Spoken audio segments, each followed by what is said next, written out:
আপনারা সবাই একবার আপনার মরমের বিধায়ক কৌশিক রায়ের জন্য একটা হাততালি লাগান। আজকের যে প্রাপ্তি, এই প্রাপ্তির মধ্যমণি হইল আমাদের মুখ্যমন্ত্রী ডক্টর হিমন্ত বিশ্ব শর্মা, আরো আপনাদের সাংসদ আর বিধায়ক, এই তিনজনের চেষ্টায় আপনারা এখন সমজেলার মর্যাদা পাইছে। লক্ষ্মীপুর সমজেলার আনুষ্ঠানিক উদ্বোধন করেন কাছাড়ের অভিভাবক মন্ত্রী জয়ন্ত মল্লবড়ুয়া।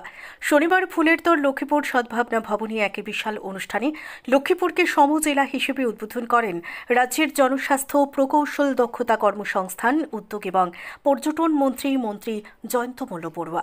অনুষ্ঠানে বক্তব্য রাখতে গিয়ে মন্ত্রী বলেন, মুখ্যমন্ত্রী ডক্টর হিমন্ত বিশ্ব শর্মার নেতৃত্বে বরাক এবং ব্রহ্মপুত্র উপত্যকার এক সম উন্নয়ন হচ্ছে। রাজ্যের কোনো অঞ্চল উন্নয়ন যাত্রা থেকে পিছিয়ে নেই। সকলের উন্নয়ন নিশ্চিত করতে সরকার সক্রিয়ভাবে কাজ করে যাচ্ছে। তিনি আরও বলেন, বরাক উপত্যকা উন্নয়ন ছাড়া অসমের অগ্রগতি অসম্পূর্ণ। মুখ্যমন্ত্রী ডক্টর হিমন্ত বিশ্ব শর্মার দূরদর্শী নেতৃত্বে রাজ্য সরকার বরাক ও ব্রহ্মপুত্র উপত্যকার সমতামূলক উন্নয়নের দিকে মনোনিবেশ করেছে। লক্ষ্মীপুরকে সমজেলা হিসেবে উদ্বোধন করা সেই লক্ষ্যের একটি গুরুত্বপূর্ণ পদক্ষেপ।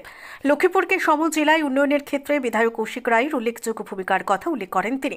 বিধায়ক কৌশিক রায় তার বক্তব্যে লক্ষ্মীপুরের সম্ভাবনাকে স্বীকৃতি দিতে অসম সরকারকে কৃতজ্ঞতা প্রকাশ করে বলেন, আজ লক্ষ্মীপুরের মানুষের জন্য এক ঐতিহাসিক দিন। সমজেলা মর্যাদা উন্নয়নের নতুন যুগের সূচনা করবে। শিলচরের সাংসদ পরিমল শুক্লবৈদ্য সমন্বিত উন্নয়নের প্রতি অসম সরকারের প্রতিশ্রুতির প্রশংসা করে বললেন, লক্ষ্মীপুরকে সমজেলা হিসেবে প্রতিষ্ঠিত করা সরকারের প্রতিটি অঞ্চলকে উন্নত করার প্রতিশ্রুতি প্রতিফলিত করে। বিধায়ক কৌশিক রায়কে তার কঠোর পরিশ্রম এবং দৃঢ় সংকল্পের জন্য অভিনন্দন জানিয়েছেন তিনি। কাছাড়ের জেলা আয়ুক্ত মৃদুল কুমার যাদব তার স্বাগত ভাষণে লক্ষ্মীপুরের নতুন সমজেলা মর্যাদার প্রশাসনিক গুরুত্ব তুলে ধরেন। তিনি বলেন, এই মর্যাদা প্রশাসনিক দক্ষতা বৃদ্ধি করবে এবং লক্ষ্মীপুরের মানুষের জন্য সেবার মান উন্নত করবে। লক্ষ্মীপুর থেকে অসীম রায়ের রিপোর্ট, সোনার বাংলা সংবাদ। দিয়েছেন সমজেলাতে লক্ষ্মীপুরকে উন্নতিকরণ করা হয়েছে। এই জন্য আজকের দিন আমাদের জন্য অত্যন্ত আনন্দের দিন, অত্যন্ত গর্বের দিন। আমি প্রথমে আমাদের মাননীয় মুখ্যমন্ত্রী ডক্টর হিমন্ত বিশ্ব শর্মা মহাশয়কে ধন্যবাদ জানাই, যে গত বছর যখন ডিলিমিটেশনের প্রক্রিয়া শেষ হয়, তো আসামে একটা ব্যাপক প্রশাসনিক সুধার, যেটাকে আমরা বলি অ্যাডমিনিস্ট্রেটিভ রিফর্মস উনি শুরু করেন। এবং এই অ্যাডমিনিস্ট্রেটিভ রিফর্মসের মধ্যে অন্যতম একটা ছিল যে আমরা বিগত অনেক সময় থেকে লক্ষ্মীপুর বলুন বা বিভিন্ন জায়গাতে মহকুমার জন্য অনেক লোক ধর্ণা আন্দোলন বিভিন্ন করেছিলেন। আমরা এই লক্ষ্মীপুরের মানুষও বিভিন্ন সময় ধর্ণা আন্দোলনের মাধ্যমে আমরা মহকুমা পেয়েছিলাম। কিন্তু মাননীয় মুখ্যমন্ত্রী মহাশয়ের দূরদৃষ্টিটাকে আমি ধন্যবাদ জানাই, যে উনি নিজে নিজে চিন্তা করলেন যে আমরা বিধানসভা ভিত্তিক আমরা আমাদেরকে প্রথমে উনি বলেছিলেন যে আমরা উপজেলা হিসাবে একটু উন্নতিকরণ করব। আর পরবর্তীকালে আমরা দেখলাম যে 79 উপজেলা গঠন করার সিদ্ধান্ত নেওয়া হয়। কিন্তু গত কয়েকদিন আগে আসাম মন্ত্রিসভা যে বৈঠক হয়, সেখানে সিদ্ধান্ত নেওয়া হয় যে আমরা এটাকে উপজেলা নয়, আমরা সমজেলা ইকুইভ্যালেন্ট ডিস্ট্রিক্ট ডিস্ট্রিক্ট হিসাবে আমাদেরকে উন্নতিকরণ করা হয়েছে। এই জন্য পুরো লক্ষ্মীপুরবাসীর তরফ থেকে আমি মাননীয় মুখ্যমন্ত্রী ডক্টর হিমন্ত বিশ্ব শর্মা মহাশয়কে ধন্যবাদ এবং কৃতজ্ঞতা জানাচ্ছি। আমার আসামে বহুত জায়গা ছিল, বিভিন্ন জায়গায় সাব ডিভিশনের ডিমান্ড ছিল যে আমাকে একটা সাব ডিভিশন লাগে, মহকুমা লাগে, এরকম ডিমান্ড ছিল। যে জায়গায় সাব ডিভিশনও ছিল, এই জায়গায় বহুত কাজ হয় না, ডিস্ট্রিক্টে যাইতে লাগে।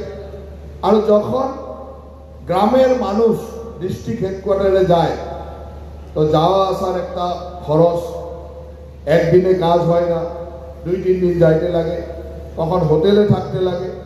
তারপরে নিজের গ্রাম থেকে বাইরে যায়, তখন মাঝে মধ্যে দালালের পাল্লায় পড়া যায়, দালালের সব করে বহুত খরচা হয়ে যায়। আর সব জায়গায় এরকম দালাল সৃষ্টি হয়ে যায় যে সাধারণ মানুষের প্রশাসনের কাছে যাইতে পারে না। ওই জন্য আমার মাননীয় মুখ্যমন্ত্রী মহাশয় দায়িত্ব নেওয়ার পরে চেষ্টা করছিল কিভাবে প্রশাসনকে জনসাধারণের নিকটে নেওয়া যায়। এই প্রশাসনক জনসাধারণের নিকটে নেওয়ার সবচেয়ে বড় স্টেপটাই হইল সমজেলা। মুখ্যমন্ত্রী মহাশয় যখন আমার আসামের নতুন ডিলিমিটেশন হইল, তারপরে একটা কথা বলবো যে আমি ডিস্ট্রিক্ট হেডকোয়ার্টার ছাড়া সব বিধানসভায় সব এলএসিতে একটা সমজিলা নির্মাণ করবে, যে সমজিলা মহকুমা নেই, এটা জেলার ইকুইভ্যালেন্ট। জেলার যে পাওয়ার থাকে মোটামুটি ভাবে 90% পাওয়ার এই সমজিলায় আসতে যাবো আর সমজিলায় হবে।